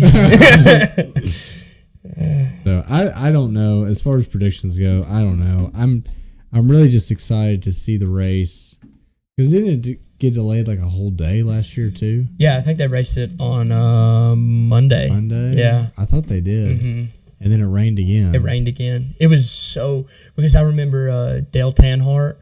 I think he went and he has like that famous video of him carrying his iRacing steering wheel in the pouring rain. Yeah. I don't know why I remember that, but I think it literally from like the day they pulled up there on Friday. I mean, I remember seeing dudes. It rained every day because in the Xfinity race, it didn't even make it to halfway. Yeah, and they called it. They called it, and everyone's in a tizzy. I'm like, yeah, who cares? Dude, it's the Xfinity race. Yeah. I don't know if y'all thought this was important. Yeah. But it's not. Speaking of that, and I don't want to kind of rehash things, but we're talking about weather. Do you think they would have canceled? Do you think they would have called the Nashville race if we had gotten to halfway? Because. So I think. Because they were close. I'm cynical, right? Yeah. So they were talking about rain on the way. Yes. and I was there with Brittany, and I'm like, the rain's going to come after halfway. They'll call it immediately. That's what I said. That's exactly what I said. I just really thought they would. I'm literally there sitting with all the. I have no reason to believe otherwise. Exactly. I was the same way. I was sitting around those guys, and we're sitting there, and off to our left from the north, we just see this huge lightning strike, and I'm like looking at the laps. I'm like, where's 150 at? We're at 138. I said, hurry up. Like, you know what I mean? Get here now. Have to. And as soon as we saw that lightning strike hit, I think they ran 4 more laps, and we saw the yellow flag, and I didn't see nobody spinning. I was like, let's go. They called the race, and I took my headset off, and I said, boys, you're going to love that they just did that. Because I think if we got to 150, I'm with you. We have no reason to believe that they would have kept racing. If they have an hour of rain, I mean, that's just... Yeah. I mean, I hate to be cynical, but they have trained me to be that way. Yes. I just think once you get halfway, they don't want to spend time and effort, and they would have called it. And especially on being on NBC, I heard Catherine was telling me there was some crazy kind of TV conundrums, really. Well, I mean, as much as I love to shit on the TV people, did they do a decent job? Yeah, they did. Well, they did a good job, but then, we had an hour and a half delay. Yes. And the Olympic trials are on. Yeah. Which I guess is a big deal. It is a big deal, man. Probably a bigger deal. No. I'm not. I'm not discrediting it. I'm saying I don't know. Oh yeah. I don't. Yeah. I live in my bubble, right? Yeah. So when NASCAR's the most important thing, right? Yeah. But I'm sure more people want to watch those Olympic trials than want to watch NASCAR. Yes. So they pushed NASCAR to USA. Okay. Not a big deal to me. Yeah. At all. Mm-hmm. At least you're still showing it to me. Yes. Yeah. But they were like, hey, at 2:30 or whatever time it was, like, we're gonna move to USA. We're gonna move to, and they kept telling you, and they're like, hey, after this break, we're gonna move to USA. So I just switched to USA, and I'm telling you, it picked up. There was no break. Oh, it just picked up right there. That's cool. So that was the only conundrum. But like I said, I mean, it's Olympic trials. Yeah. Olympics come around once every 4 years. 4 years. So like it is a big deal. Mm-hmm. I know people keep track of that. And we kind of missed the 2021. It was weird. Like it wasn't like a full blown. It wasn't like a full blown Olympics because of COVID. Oh really? Yeah, it was bubble Olympics. Kinda. Yeah, it was weird. Some countries set out and stuff like that. So this is like the first Summer Olympics we've had in a hot minute. That's good. Yeah. But sorry, I didn't mean to bring that up, but I just wanted to get your take on it. I'm glad you did because I legitimately said that at the time. I was like, if this makes it halfway, we're done. We're done. Which is sad. Because they had a long weekend the week before, Mm-hmm. God forbid. I know. So, all right, well, let's close it out if we're done with predictions here. Yeah. I heard you had a stupid question. I do, but we've kind of already hit on it, but I'll ask it, and we can kind of that's the bad thing with my stupid questions is I can't wait till the end, Right, no, that's okay. I have to get them out, but my stupid question is, why are some people parked and others not? That's my stupid question, and that's kind of where I went with Lane Riggs and why he was parked and all that stuff. But yeah, I don't know. To me, it's what we've said before and what we'll continue to say as long as we do the show, that the consistency in NASCAR is inconsistency. NASCAR can always do whatever they want to do. Yeah. And I mean, I can give you a million examples that do not show consistency with it. I mean, I'm not a huge fan of Lane Riggs, like I said before, but he did not deserve to get penalized. And I think if you start penalizing these guys for whether Lane's in the right or wrong of wrecking Stefan, he needs to wreck Stefan for the betterment. Mm-hmm. And I hate to be that way, but that's what makes this fun, right? Yes. And as long as he doesn't do those things that we talked about, as long as he's not right hooking anybody or doing it under caution, come on, it's racing. But now, here's what I hate is. So Lane wrecked him, which sucks, right? Mm-hmm. Lane's at a very small budget, Tennessee-based team. Yep. I don't know if you knew that. That team's based in Tennessee. Food Country USA is a Tennessee grocery store. I didn't know that. You ever seen one? The only one I've ever seen is in Greenville. Really? Tennessee, just middle of nowhere grocery stores. That's who sponsors the team, Tennessee-based team as well. But... they wreck his truck. That's a lot of money for them, right? Mm-hmm. Well, if I'm Stefan, I'm not going to let him get away with that. Yeah. The next time I see, I'm not going to go seek it out, right? I'm still going to race my own race, but the next time I see him, yeah, like he's either going on the wall or he's going to know that I'm there. Mm-hmm. Well, now you've parked Lane Riggs for 2 laps. You've completely taken it out of Stefan's hands. Yes. Yeah. He can't do anything. He can't do anything. Yeah. Right? So how is Stefan going to get retribution short of going up and they had a conversation? Yeah, I don't know if you saw that. We saw it. We stayed to see it. That was the biggest thing going on. And on Twitter, they had the video, and you can hear exactly what they say. Stefan was very calm. Yeah. It was just like, when I'm under you, I get loose. Yep. What did you expect to happen? Mm-hmm. He said that. And then you dump my shit? Yeah. Yeah. Why would you dump my shit? Mm-hmm. And Lane just had no response. No, he didn't. He didn't have a good. He had zero good response. Which, in his defense, what are you going to do? Admit you're wrong? Yeah. Not at that point. No. You're too far in. You're too far in. Yeah. You're too far in. Buckle down. Yep. So I just hate that it takes it out of Stefan's hands that now we can't see what could have been a rivalry, right? Mm-hmm. I mean, you want to start penalizing people. I mean, Larson egregiously drove in there and wrecked Denny. Yeah. Or tried to wreck Denny. Mm-hmm. Didn't get it done, but he wrecked somebody else. He wrecked someone else. You know what I mean? Same thing with Carson. Yeah. To me, it happens under caution. Instantly park him if you're going to set this precedent. And then, let's say you park Carson for 2 laps. I can't remember where he finished. Where did he finish? Like 15th or 15th, 16th? yeah. 15th, right? If you park him for 2 laps, the best he can finish is, 30th. Yeah. So really, that's only a 15-point penalty. Yeah. Which I think is more than fair still. Yeah. And it happened in the moment. You caught his attention right there. I mean, I think this after the race penalizing is ridiculous. Yeah. No, it's stupid. So it's not just NASCAR. He finished 16th. 16th, okay. Yeah. So even if you parked him, he finished last on the lead lap, he wouldn't have lost 25 points. No. Let me let you feel a little bit better about NASCAR's officiating. They're big. It's Pennsylvania Speed Weeks. Okay. Or 410 sprint cars. Uh-huh. This guy, I can't remember his name off the top. I really only know like the high limit and a handful of outlaw guys. Yep. So I'm no sprint car expert. Let me just start by that before I get crucified. So a guy was in 3rd place on a restart, or it might have been the start of the race, 3rd place. It's a really good start. Nothing crazy. I mean, dirt restarts they're wild. They're wild. Yeah. Right. And you want to talk about people jumping restarts? They jump restarts like crazy. Yes. This guy did not. He started from 3rd, so inside, behind 1st place. Just instead of arcing out of turn 4, puts it straight, nails it. Uh-huh. Ends up getting the lead, yada, yada, yada. 20 laps goes by, caution comes out. They penalize him for jumping the restart. Whoa. Yeah.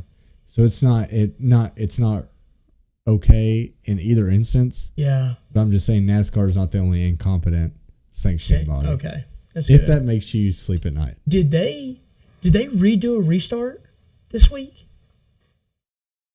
I don't remember in which race. I want to say it was the Xfinity race. Watching it all, I did not know. Because who won the Xfinity race? Ty. Did Ty win it? I think so. I did not watch that race. Okay. I don't know why I didn't. No, now that you say that, I want to feel like I saw them. Like, man, I wish I would have known now. But I'll have to do some research. They do that in dirt racing a lot. Like if they just absolutely screw up the start, they'll just re-rack them. They redo it. Like lap doesn't count. I think that's what they did. And they give a warning. And they're like, you do it again, you move back a row.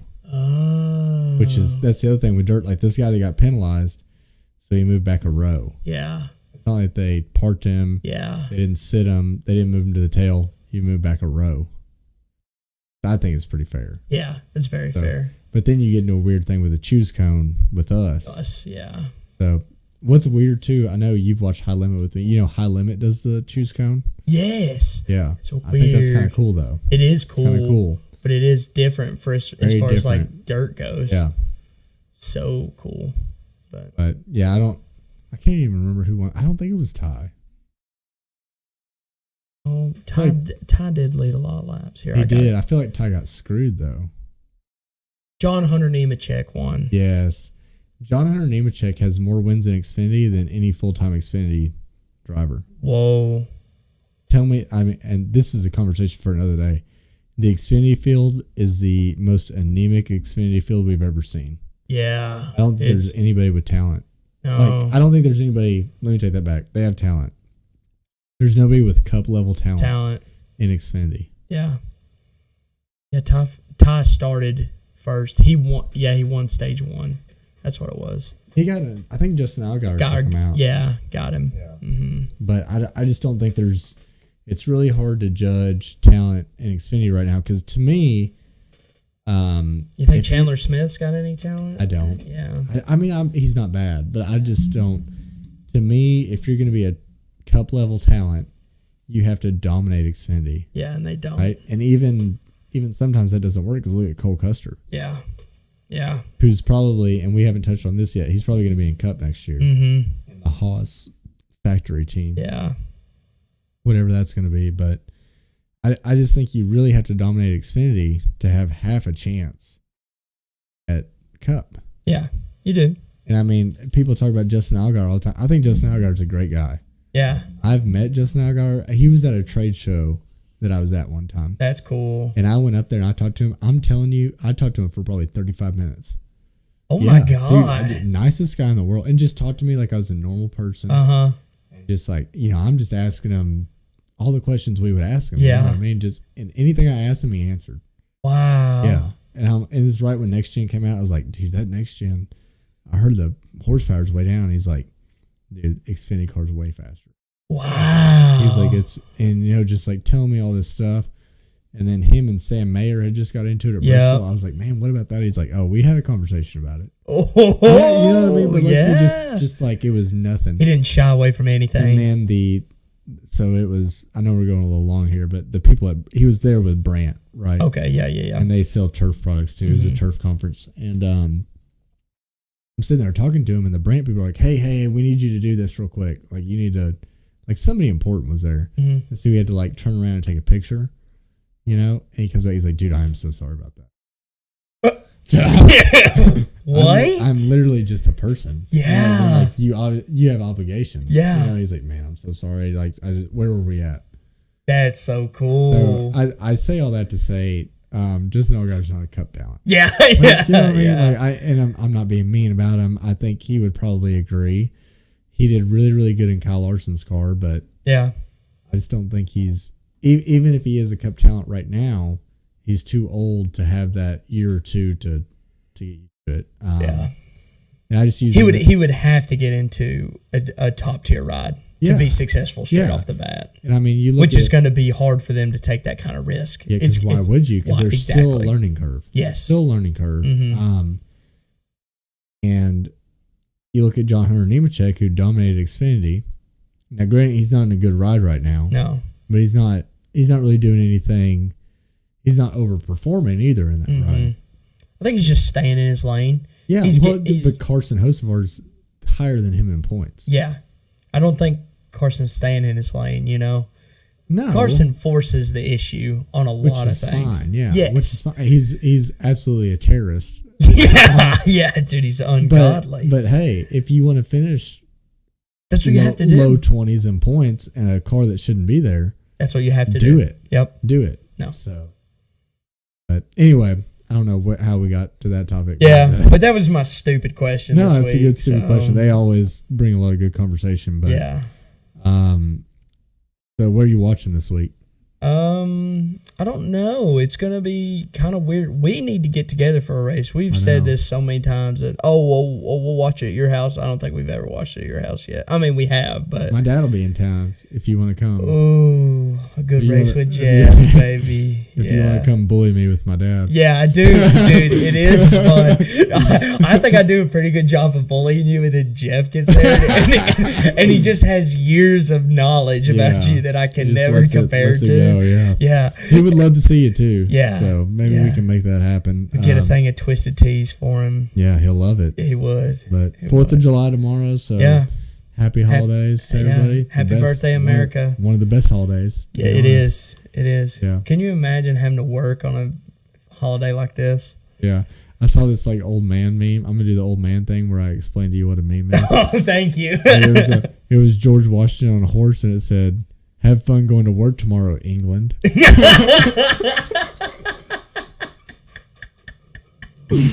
I just dude, I've been laughing about it ever since. Yeah, that's funny. So, well, we've covered a lot this show, man. We figured out that we need to get out of Chicago and go to New Orleans. Yeah, that's crazy. And we figured out Lane Riggs. Lane Riggs is not a bootstrap guy. He's a nepo baby. Yeah, yeah.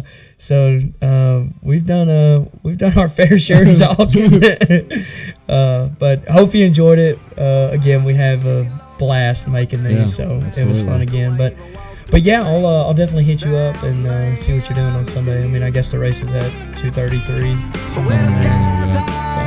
So we'll see how that goes, and we'll see you all next week. Yeah. That's it. See ya.